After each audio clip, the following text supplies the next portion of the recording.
இந்த சின்ன மண்ணை, அதுக்கு என்ன பொருள்னா தொண்டை. பெரிய மண்ணைக்கு பொருள் தொண்டை. அப்படி இல்லைன்னா இன்னொரு வார்த்தை சொல்லலாம் அந்த மண்ணைக்கு, என்னன்னா கோபம். கோபம். மண்ணை கவிட்டாங்கடா அப்படிம்பாங்கல்ல, மண்ணை கவிட்டாங்கடா அப்படின்னா கோபம். மண்ணை கவனம் எப்படி இருப்பாங்க? கோபமா தானே இருப்பாங்க. அப்ப ஞாபகம் வச்சுக்க, மண்ணைனா கோபம். மானி என்பதன் பொருளாக கருதப்படுவது எது? மானி மூணு சொல்லி நீ. மூணு சொல்லி நீ இருக்கிறது அழகு.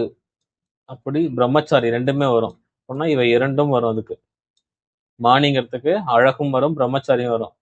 மானிங்கிறது எப்படின்னா மாணிக்கம். ஞாபகம் வச்சுக்க, மாணிக்கம் அழகா இருக்கிறதுனால பிரம்மச்சாரியா இருக்காரு. மானின்னா அழகும் வரும், பிரம்மச்சாரியும் வரும். மாணிக்கம் அழகா இருக்கிறதுனால பிரம்மச்சாரியா இருக்காரு.